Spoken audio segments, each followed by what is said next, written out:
So we did a show called Abandoned for Viceland that came about from our director and our producer David and Alex worked on a skate project a while ago called Pt.1, was where they took over this abandoned hotel in Nova Scotia and built all these skate obstacles in it.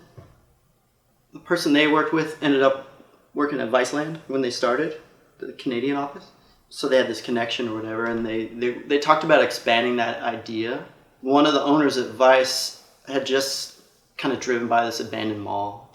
He's like, we got to do something about these abandoned malls. It was just kind of their spitballing. And then our executive producer at the time, Jason, he was like, oh, I know the team and the show. Let's do it. And basically it was a brand new network, so they just needed content. So they just pretty much were like, just make it. Like, green light, go. They really wanted a skate heavy show, and we really wanted to do, when we thought more about it, we wanted to do more of a socio-economical story show about people.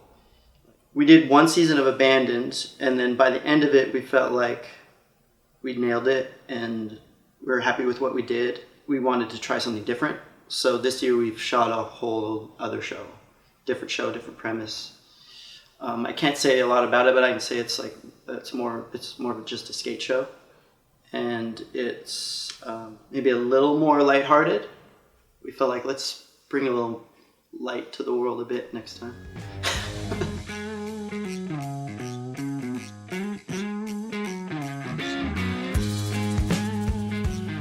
We probably did some fun little things for a while, but we did another short film called Harvey Spanos, which there was a television network called Fuel TV, and they had a contest. They were like, submit a treatment for a film, and we'll give 10 people $100,000 each to make a film, and the winner of that gets $1 million to make a bigger project. And we submitted for that, and we did Harvey Spanos for that. It ended up winning the contest and getting the $1 million to make, which turned out to be Macho Tail Drop. And yeah, Alex and I have always just clicked, and I feel like I couldn't do any of that stuff if it wasn't with Alex. Especially what we did with Abandon, it was just it was basically me reacting to Alex and him sort of pulling my puppet strings.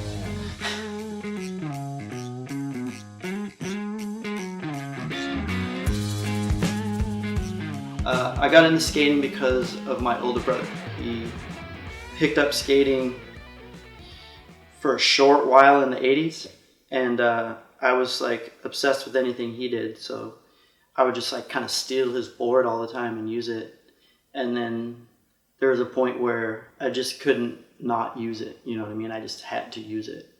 And it was a Vision Agent Orange board, the band. Yeah, so that was probably 1986 or 87. I think it was 87. And yeah, it's funny, I was just talking to my daughter about that, how it's when I started, I just never stopped with certain things, you know? And it's still always on my mind, which is kind of sweet.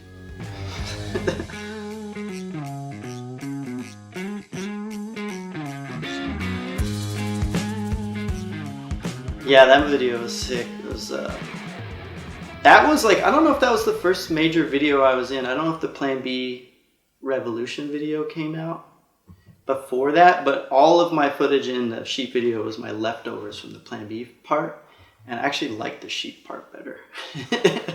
When you think about it, it's kind of just skating, and it's not just I'm supposed to do this kind of skating. But the early days, I used to skateboard in this at this mini ramp at this Boys and Girls Club in Ottawa, where I grew up in Ontario, Canada. I would skate this mini ramp that I heard about from some kid in my neighborhood, didn't even skate. He's like, there's a ramp at my Boys and Girls Club. So I was like, what? And it's winter where I grew up, the winter was harsh. So I went there, and then this guy started to come in there called Claude Renier.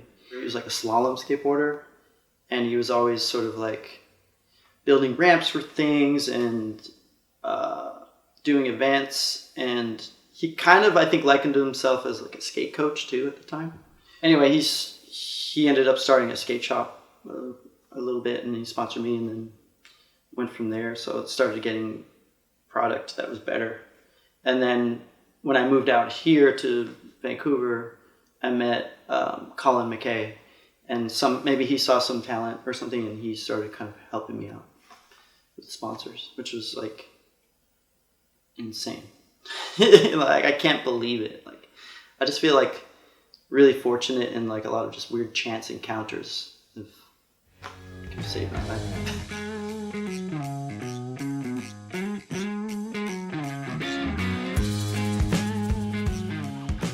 I had a different song that we edited to, Danny Way Hated, and he was like, fuck this, we're putting Sabbath in.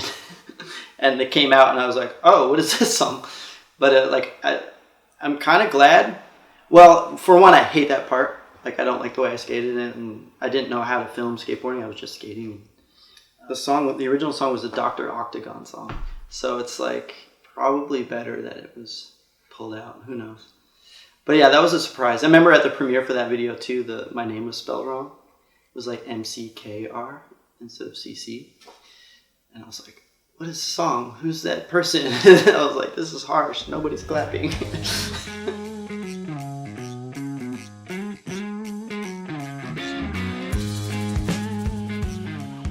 I never felt skate stardom, I guess.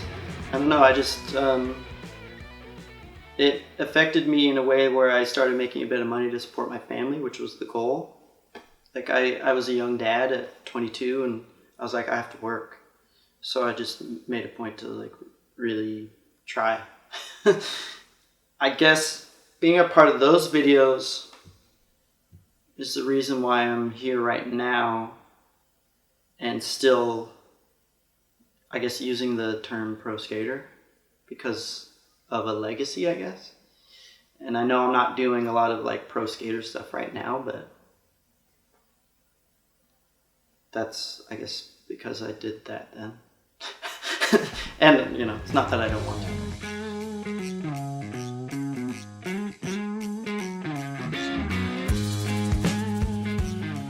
Well, that era, there was money.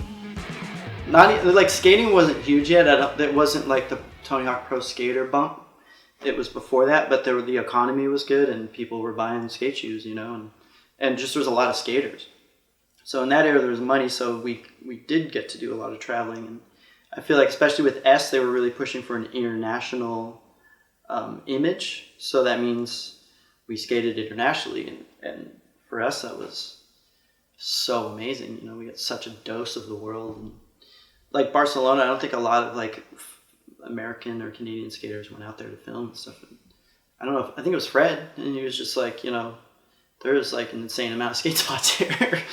So that era was, some of the best things about that era, I would say for me personally, was just skating with those teammates, like Arto, probably especially. Like, we had a lot of fun, and like we were really like on our game as skateboarders, you know, like we could just do what we wanted to do for the most part, which is like such an insane feeling.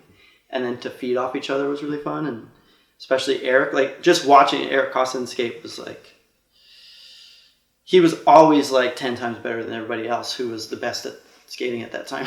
So it was like, and it was funny with him because he would never, he wouldn't show it off very much. Like, he had a bag of tricks that no one could see. He was just like, no, I'm going to film these tricks because I'm into this and doing a better video part than before.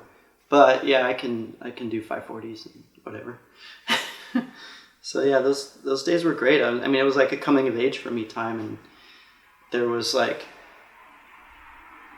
traveling internationally with really good friends and meeting new people and feeling, I guess, financially stable at the time, which was really cool.